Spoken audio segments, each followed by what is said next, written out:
এখনো বিচার মেলেনি আরজিকর কাণ্ডের। ধর্নার দিন আরো বাড়াতে চেয়ে এবার কলকাতা পুলিশকে চিঠি জয়েন্ট প্ল্যাটফর্ম অফ ডক্টরসের। দাবি পূরণ না হওয়া পর্যন্ত ধর্না চালাতে চেয়ে কলকাতার সিপিকে চিঠি দেওয়া হয়েছে। সরাসরি কথা বলবো, ঝিলম করঞ্জাই আমাদের সঙ্গে রয়েছেন। ঝিলম, একদমই আমরা ধর্ণা মঞ্চে রয়েছি। আজকে বড়দিন এবং এই ধর্ণা মঞ্চে জয়েন্ট প্ল্যাটফর্ম অফ ডক্টরস এবং অভয়া মঞ্চের যারা সদস্য প্রত্যেকেই রয়েছেন। আমাদের সঙ্গে রয়েছেন ডক্টর উৎপল বন্দ্যোপাধ্যায়, তার সঙ্গে কথা বলবো। পুলিশের কাছে আপনারা আন্দোলন আরও বেশি দিন করার জন্যে আবেদন করেছিলেন, কি উত্তর এলো? না, পুলিশ জানিয়েছে যে আমাদের ২৬ তারিখ পর্যন্ত মহামান্য হাইকোর্টের যে অনুমতি আমরা পেয়েছি তার চেয়ে বেশি তাদের পক্ষে দেওয়া সম্ভব নয়। এবং আমরা যেহেতু মনে করি আমাদের দাবিগুলি এখনও মেটেনি, সিবিআইয়ের কাছে আমাদের কিছু প্রশ্ন আছে, রাজ্য সরকারের কাছে আমাদের কিছু প্রশ্ন আছে, এইগুলো যখন আমাদের মেটেনি, আমাদের এই আন্দোলনটা, এই কর্মসূচি আমাদের চালিয়ে যাওয়ার প্রয়োজন আছে। আমরা মহামান্য হাইকোর্টের কাছে এ ব্যাপারে আবেদন করেছি। আশা করছি আমাদেরকে আগে মহামান্য হাইকোর্ট আমাদের গণতান্ত্রিক অধিকার যেভাবে রক্ষা করার কাজ ফিরিয়ে দিয়েছিলেন, মিছিল করার সময়, রোহেট কার্নিভালের সময়, এমনকি এই কর্মসূচি শুরু করার সময়, আমরা আশাবাদী মহামান্য হাইকোর্ট আমাদের শান্তিপূর্ণ উপায়ে আন্দোলন করার অধিকার ফিরিয়ে দেবেন।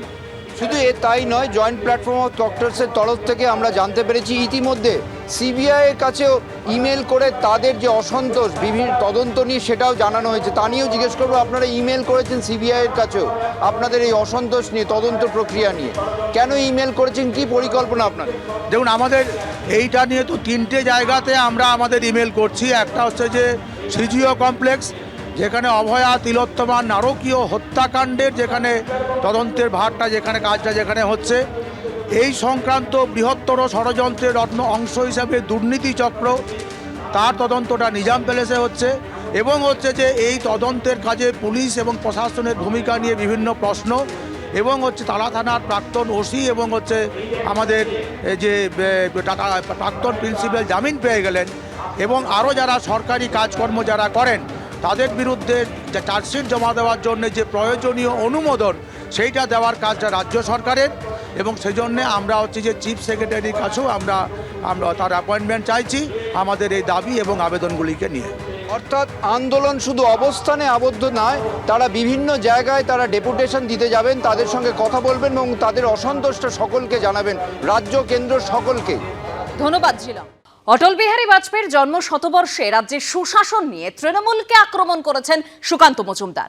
আমরা আজ এ রাজ্যে সব থেকে বেশি অস্থির অবস্থার মধ্যে রয়েছি। আর কি বলেছেন সুকান্ত মজুমদার, শোনাবো। সুশাসন দিবস, পশ্চিমবঙ্গ সব থেকে বেশি সুশাসন তার জন্য অপেক্ষা করছে। কারণ কি? কারণ আমরা সব থেকে ভালনারেবল হয়ে আছি এই মুহূর্তে।